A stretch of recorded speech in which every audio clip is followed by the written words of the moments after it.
People are disappointing. I'm disappointing. Let's just get that out there. Now, can some be encouraging, inspiring, thoughtful? Absolutely. But let's just be real here. People are disappointing.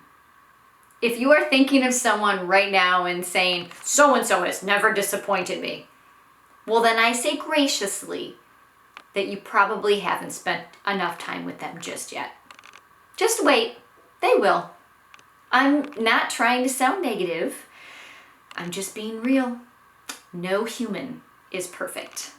No human being can meet all of your expectations.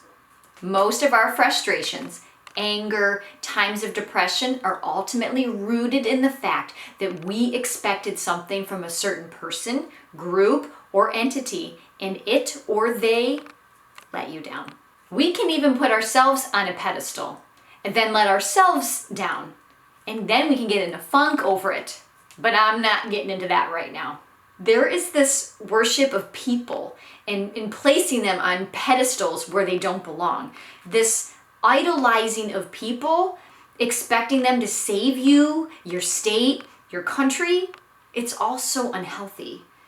There is not a single person on this planet that will meet every single one of your expectations. Now, how do we come to terms with that? My answer? Jesus. Now, before we continue, I want you to check yourself. What just stirred up inside of you when you heard his name? Anger? Doubt? Laughter? Relief? Curiosity? Hope? Whatever emotion that immediately came out of you is a good indicator of what level of disappointment is in him.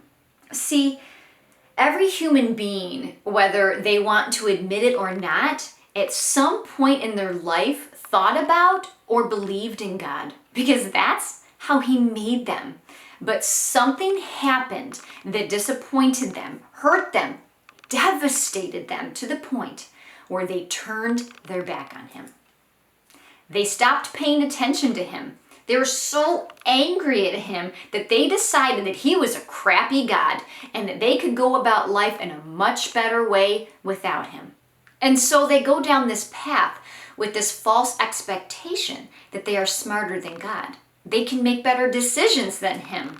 And then that carries over into relationships because they reign in their own life. They put other people on pedestals that they don't belong on. They expect better out of these people. They expect better from their spouses, their friends, their boyfriends, their girlfriends. They expect more from their boss. They expect more from an organization. They expect more from their parents. They expect more from their governor or their president. Can I just help you now by saying none of them will satisfy? Oh, you might be happy with the relationship that you have or that job or that organization or that governor or that president right now, but it'll change. They might change, you change. And then in comes that disappointment, frustration, anger, depression. How can I be so bold to say such things?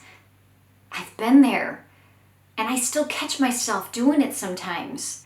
Through my disappointments, moments of anger, depression, I have learned that Jesus never disappoints. Jesus doesn't change.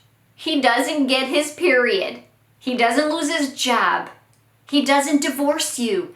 He doesn't go bankrupt. He doesn't misunderstand you. He never leaves you. He is available at every second of every day, at every breath. He is behind you. He is in front of you. He is right next to you, all at the same time. And can I add to my brothers and sisters in Christ that his Spirit is in you? Let that sink in.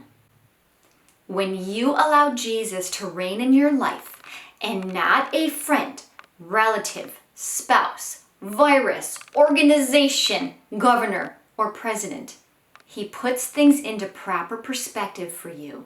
He reminds you that all of what's happening is fleeting.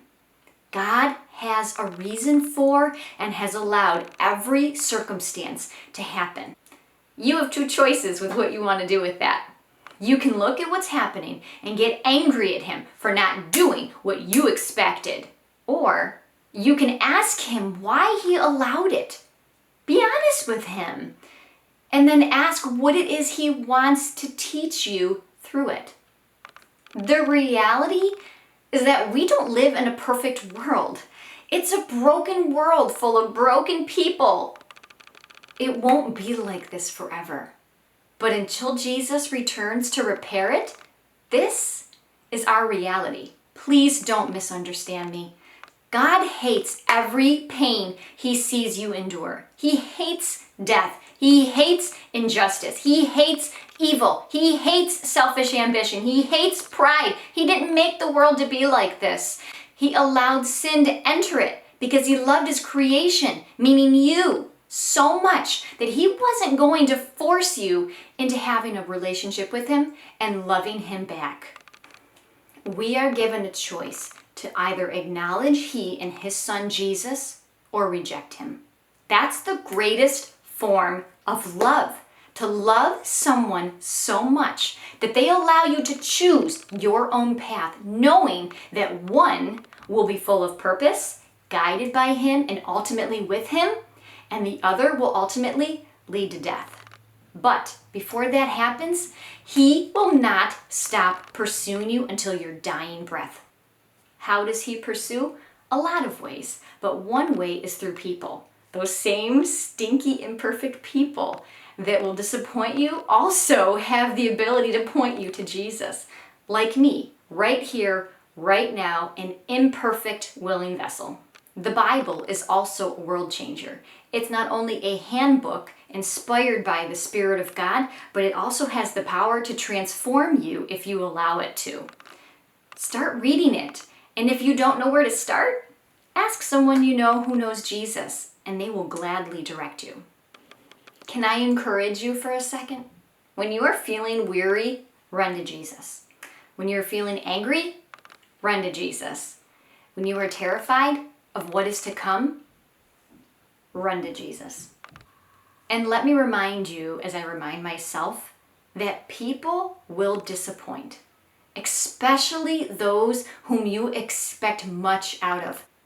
Try not to be surprised when they do, and be grateful and embrace those moments when they don't. They are not God. Remove them from the pedestal that you put them on and replace them with Jesus.